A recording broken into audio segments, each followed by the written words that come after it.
भारतीय राजनीति में कई ऐसे बाहुबली नेता हैं जो पहले तो बड़े से बड़ा गुनाह करते हैं और फिर जमकर अपने रसूख, पावर और पैसे का इस्तेमाल करते हैं।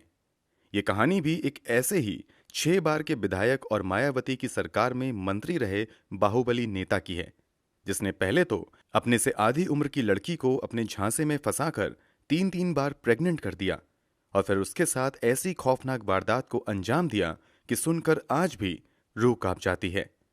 हम बात कर रहे हैं मधुमिता शुक्ला और अमरमणि त्रिपाठी की। तो आखिर क्या है अमरमणि त्रिपाठी और मधुमिता शुक्ला की पूरी कहानी? चलिए जानते हैं सब कुछ इस वीडियो में आगे। यकीन मानिए, जब आप इस केस के बारे में सिलसिलेवार तरीके से सब कुछ जानेंगे तो आपके लिए यकीन करना भी मुश्किल हो जाएगा। तो वीडियो में अंत तक जरूर बने रहिए। फिलहाल वीडियो में आगे बढ़ने से पहले अगर आपने क्राइम की कहानी चैनल को सब्सक्राइब नहीं किया है तो जल्दी से चैनल को सब्सक्राइब कर बेल आइकन जरूर दबा लीजिए।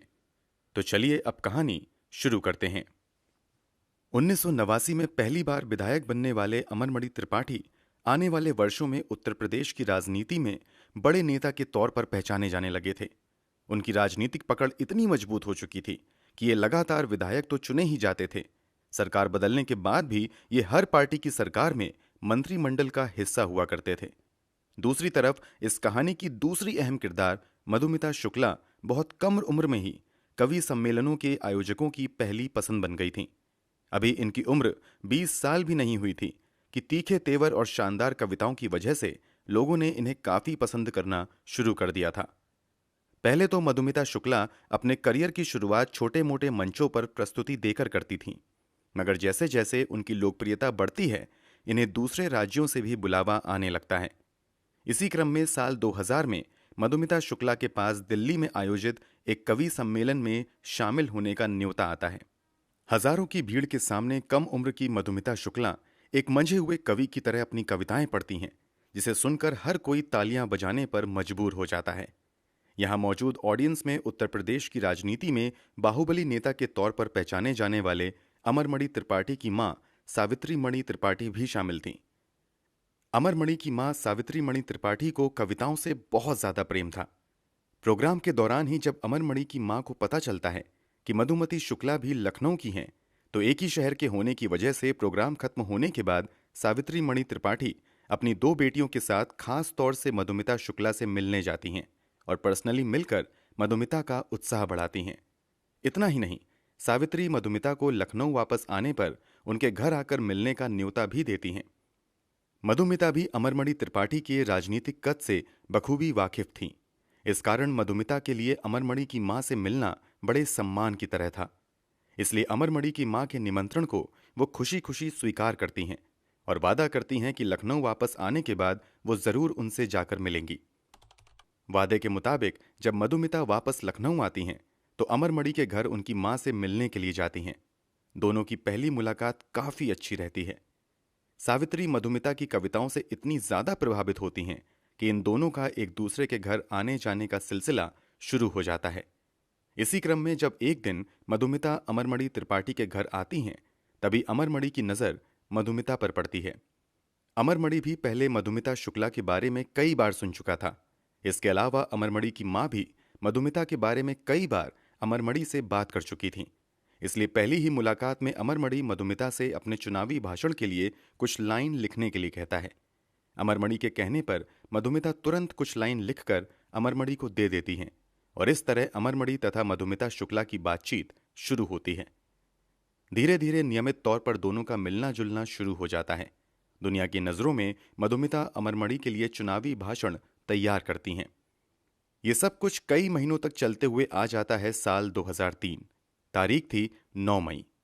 लखनऊ के निशादगंज इलाके के पेपर मिल कॉलोनी की मकान नंबर 33/6 में मधुमिता शुक्ला अपने एक नौकर देशराज के साथ रहा करती थी। शाम का समय था। मधुमिता कुछ लिखने में लगी हुई थीं, तभी दरवाजे पर 2 व्यक्ति दस्तक देते हैं। दोनों को देखकर मधुमिता दोनों को घर के अंदर आने के लिए कहती हैं तथा दूसरी तरफ मधुमिता देशराज से किचन में जाकर चाय बनाने को कहती हैं। देशराज घर पर आए मेहमानों के लिए चाय बना ही रहा होता है, तभी उसे घर के अंदर गोली चलने की आवाज आती है। वो जल्दी से किचन से भागकर बाहर निकलता है तो देखता है कि फर्श पर मधुमिता खून से लथपथ तड़प रही हैं और जिस मेहमान के लिए वो चाय बना रहा था वो तेजी से घर का दरवाजा बंद करके मोटरसाइकिल से भाग रहा है। देशराज दोनों को भागते देख शोर मचाता है और मदद के लिए लोगों को बुलाता है, मगर कोई भी उन दोनों को पकड़ने में कामयाब नहीं होता है। इधर तड़पते हुए कुछ ही देर बाद मधुमिता का शरीर भी ठंडा पड़ जाता है। देशराज इस बारे में मधुमिता शुक्ला की जुड़वा बहन निधि शुक्ला को खबर देता है। निधि ये खबर सुनते ही आ जाती हैं। इस हत्या की जानकारी लगभग 7 बजे के आसपास स्थानीय पुलिस स्टेशन में दी जाती है। हत्या की खबर सुनकर पुलिस वालों को लगता है कि यह हत्या लूटपाट के इरादे से की गई है, मगर जब कुछ आला पुलिस अधिकारी मौके पर पहुंचते हैं तो उन्हें अंदाजा हो जाता है कि दरअसल घर में किसी तरह की लूटपाट नहीं हुई है, बल्कि बिल्कुल नजदीक से मधुमिता को गोली मारी गई है। मौके पर पुलिस के कई आला अधिकारी पहुंचते हैं और मामले की जांच शुरू करते हैं। सबसे पहले स्थानीय पुलिस अधिकारी मधुमिता के कमरों की तलाशी लेते हैं, जहां से उन्हें मधुमिता का मोबाइल और कुछ पर्सनल डायरी मिलती हैं। घर से कुछ सबूत और सामान जब्त करके उन्हें जांच के लिए आगे भेज दिया जाता है, जबकि मधुमिता के शव को अगले दिन पोस्टमार्टम के लिए भेज दिया जाता है। खबर आती है कि जिस अस्पताल में मधुमिता का पोस्टमार्टम होता है वहां खुद अमरमणि त्रिपाठी अपने सहयोगियों के साथ आते हैं और पोस्टमार्टम पूरा होने तक वहीं पर खड़े रहते हैं। अमरमणि के ऐसा करने के पीछे की वजह तब ये बताई जाती है कि निजी तौर पर मधुमिता को अमरमणि की मां पसंद करती थी। इसके अलावा मधुमिता खुद भी अमरमणि के लिए काम किया करती थी, इसलिए अमरमणि परिवार की हिम्मत बढ़ाने के लिए पोस्टमार्टम रूम तक आते हैं। पोस्टमार्टम करवाने के बाद अमरमणि त्रिपाठी अपनी ही निगरानी में मधुमिता शुक्ला के शव को मधुमिता के पैतृक आवास लखीमपुर खीरी के लिए रवाना कर देते हैं। लखनऊ से मधुमिता शुक्ला का घर लगभग 140 किलोमीटर था। इसमें से लगभग 110 किलोमीटर का सफर सभी लोग पूरा कर चुके थे। गांव में अंतिम संस्कार की तैयारी भी पूरी हो चुकी थी। तभी लखनऊ के तत्कालीन एसएसपी अनिल अग्रवाल को गुप्त जानकारी मिलती है कि वो तत्काल ही पुलिस की एक टीम भेजकर किसी भी कीमत पर मधुमिता शुक्ला के शव को वापस लखनऊ लाने का आदेश दें। दरअसल जब मधुमिता शुक्ला की डायरी और मोबाइल की जांच की जाती है तो शुरुआती जांच में ही पता चलता है कि मधुमिता ने अपनी डायरी में अपने गर्भवती होने के बारे में लिखा था। इसके अलावा इस डायरी से यह भी पता चलता है कि मधुमिता और अमरमणि त्रिपाठी पिछले कई वर्षों से लगातार रिलेशनशिप में थे। डायरी में यह भी दावा था कि इन दिनों मधुमिता शुक्ला गर्भवती थी। एसएसपी अनिल अग्रवाल तुरंत इन दावों के बारे में मधुमिता शुक्ला की बहन निधि शुक्ला से बात करते हैं। निधि ये बात कंफर्म करती है कि अमरमणि त्रिपाठी और उसकी बहन मधुमिता शुक्ला काफी समय से एक दूसरे के साथ रिश्ते में थे और ये तीसरी बार है जब मधुमिता प्रेग्नेंट हुई हैं। इससे पहले 2 बार मधुमिता का अबॉर्शन करवा दिया गया था। इसका भी जिक्र मधुमिता की डायरी में मिलता है। पुलिस अधिकारी को यह बात समझ आने लगती है कि अमरमणि त्रिपाठी मधुमिता के अंतिम संस्कार में जल्दबाजी मधुमिता की हमदर्दी में नहीं बल्कि अपना गुनाह छिपाने के लिए कर रहा है। इसलिए वो जल्द से जल्द किसी भी कीमत पर मधुमिता का शव वापस लखनऊ लाने के लिए कहते हैं, ताकि इस बात को कंफर्म किया जा सके कि मधुमिता वास्तव में प्रेग्नेंट हैं या नहीं, और अगर प्रेग्नेंट हैं तो उस बच्चे का पिता कौन है। अनिल अग्रवाल के आदेश पर फिर से वापस 110 किलोमीटर का सफर तय करने के बाद मधुमिता के शव को बेहद ही गुपचुप तरीके से वापस लखनऊ लाया जाता है तथा शुरुआती जांच में ये कंफर्म हो जाता है कि मधुमिता 7 महीने की प्रेग्नेंट है, जबकि पोस्टमार्टम रिपोर्ट में इस बात का कहीं भी जिक्र नहीं किया गया था, क्योंकि पोस्टमार्टम रूम में मौजूद अमरमणि त्रिपाठी ने दबाव डालकर शुरुआत में ही इस तथ्य को छुपा दिया था। अब एसएसपी अनिल अग्रवाल अपनी निगरानी में मधुमिता के गर्भ में पल रहे भ्रूण का डीएनए सैंपल कलेक्ट करवाते हैं, ताकि इस बात का पता लगाया जा सके कि इस बच्चे का पिता कौन है। जैसा कि मधुमिता शुक्ला की डायरी में अमरमणि त्रिपाठी का जिक्र बच्चों के पिता के तौर पर था, इसलिए पूरी कागजी कार्यवाही पूरी करने के बाद अमरमणि त्रिपाठी का भी डीएनए सैंपल लिया जाता है। कुछ दिनों बाद जब डीएनए सैंपल का रिजल्ट आता है तो पता चलता है कि वास्तव में मधुमिता शुक्ला के गर्भ में पल रहे बच्चे का पिता कोई और नहीं बल्कि अमरमणि त्रिपाठी हैं। इन सब के अलावा शुरुआत में ही मधुमिता शुक्ला की बहन निधि शुक्ला भी पुलिस के सामने बयान देते हुए अमरमणि त्रिपाठी पर भी अपनी बहन की हत्या का आरोप लगाते हुए एफआईआर दर्ज करने की मांग करती हैं। निधि के मुताबिक अमरमणि ने मधुमिता से शादी का वादा करते हुए शारीरिक संबंध बनाए थे। पहले 2 बार जब मधुमिता प्रेग्नेंट हुई थी तो किसी तरह अमरमणि ने अबॉर्शन करवा दिया था, मगर तीसरी बार मधुमिता अबॉर्शन करने से मना कर देती हैं। इस कारण अपना गुनाह छिपाने के लिए अमरमणि त्रिपाठी मधुमिता की हत्या करवा देते हैं। निधि शुक्ला के इस बयान के बावजूद शुरुआती दौर में अमरमणि त्रिपाठी या अमरमणि के परिवार को किसी को भी आरोपी नहीं बनाया जाता है और न ही किसी का नाम एफआईआर में दर्ज किया जाता है। मगर जब डीएनए रिपोर्ट आ जाती है तो इस मामले को क्राइम ब्रांच लखनऊ को भेज दिया जाता है। लखनऊ क्राइम ब्रांच के तत्कालीन एसपी राजेश पांडे इस केस की पूरी ईमानदारी से जांच करना शुरू कर देते हैं। इसका नतीजा ये होता है कि तत्काल ही उनका ट्रांसफर कर दिया जाता है। उस समय उत्तर प्रदेश की मुख्यमंत्री मायावती थीं और अमरमणि त्रिपाठी तब मायावती की सरकार में मंत्री भी हुआ करते थे। मायावती पर आरोप लगने लगते हैं कि वो अमरमणि त्रिपाठी को बचाने के लिए ही अधिकारियों का ट्रांसफर करवा रही हैं। इसके अलावा लगातार सीबीआई से इस मामले की जांच की भी मांग होती रहती है, मगर मायावती इस मामले को सीबीआई तक नहीं भेजती हैं। हालांकि जब दबाव बहुत ज्यादा बढ़ता है तब इस मामले की जांच सीआईडी को दे दी जाती है। मामला हाथ में लेने के बाद सीआईडी के अधिकारी इस मामले की जांच शुरू करते हैं, मगर यहां भी कुछ अजीब घटनाएं देखने को मिलती हैं। दरअसल जब सीआईडी के 2 अधिकारी पूरी मेहनत से इस केस की जांच करने लगते हैं तथा एक दिन अमरमणि त्रिपाठी के घर उससे पूछताछ करने पहुंच जाते हैं तो उन दोनों अधिकारियों को ही मायावती की सरकार द्वारा सस्पेंड कर दिया जाता है। अब खुले तौर पर मायावती पर अमरमणि त्रिपाठी को बचाने का आरोप लगने लगता है। हालांकि जब हंगामा ज्यादा बढ़ता है तो मायावती अमरमणि त्रिपाठी को मंत्रिमंडल से तो निकाल देती हैं, मगर उनके खिलाफ जांच में किसी तरह की तेजी नहीं देखी जाती है। इसी बीच बहन को न्याय दिलाने की लड़ाई लड़ रही निधि शुक्ला मामले के बारे में तत्कालीन प्रधानमंत्री अटल बिहारी वाजपेयी से बात करती हैं तथा उनसे इस मामले की जांच सीबीआई से करवाने की सिफारिश करती हैं। कथित तौर पर पीएमओ से दबाव आने के बाद मायावती इस मामले की जांच सीबीआई से करवाने को तैयार हो जाती हैं। 17 मई 2003 को आखिरकार इस मामले को सीबीआई के हवाले कर दिया जाता है। अब जो जांच में खुलासा होता है वो हैरान करने वाला होता है। दरअसल इस हत्या में केवल अमरमणि त्रिपाठी का ही रोल नहीं था, बल्कि पूरी साजिश के तहत इस हत्या को अंजाम दिया गया था। सीबीआई की जांच में सामने आता है कि पहले तो अमरमणि त्रिपाठी और मधुमिता शुक्ला की मुलाकात यूं ही होती है, मगर धीरे धीरे दोनों एक दूसरे के करीब आ जाते हैं और शादीशुदा और बच्चों का पिता होते हुए भी अमरमणि त्रिपाठी अपने से आधी उम्र की लड़की मधुमिता शुक्ला से शादी का वादा करके शारीरिक संबंध बनाता है। पहले 2 बार मधुमिता जब प्रेग्नेंट होती हैं तो अमरमणि के कहने पर वो अबॉर्शन करवा लेती हैं, मगर तीसरी बार वो अबॉर्शन करवाने से इनकार करती हैं तथा अमरमणि पर शादी करने का दबाव बनाने लगती हैं।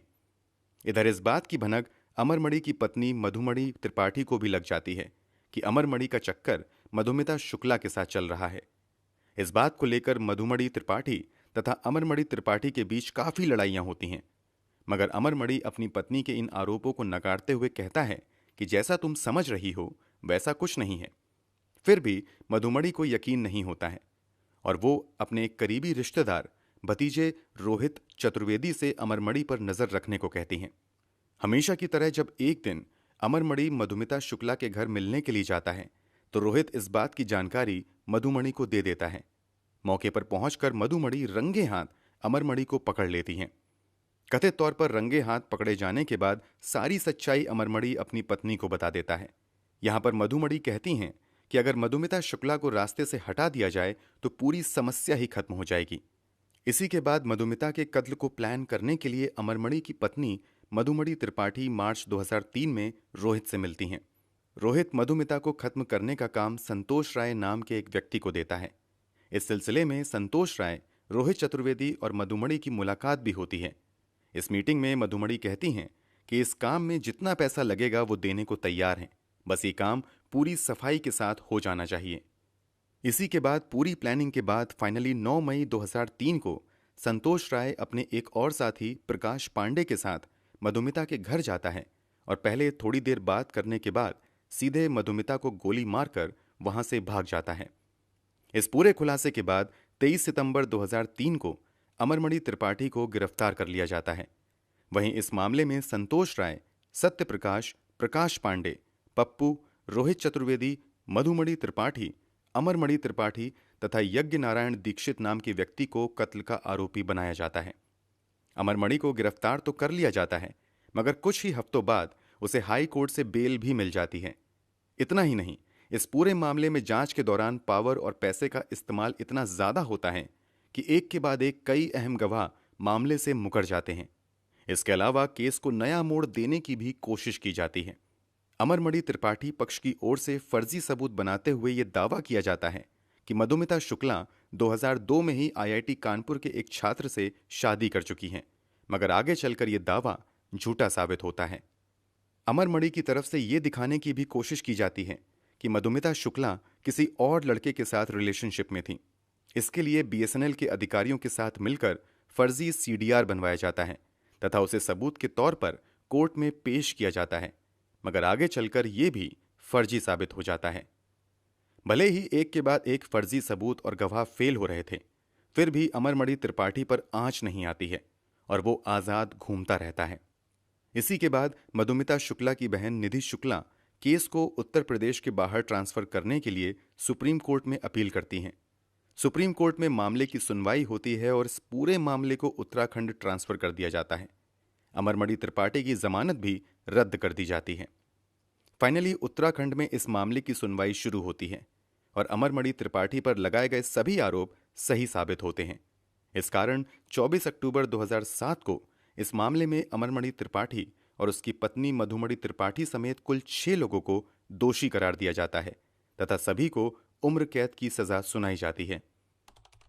इसके बाद अमरमणि त्रिपाठी और उसकी पत्नी समेत बाकी आरोपी भी जेल में ही रहते हैं, मगर 2012 में इन सभी को उत्तराखंड की जेल से वापस गोरखपुर सेंट्रल जेल में ट्रांसफर कर दिया जाता है।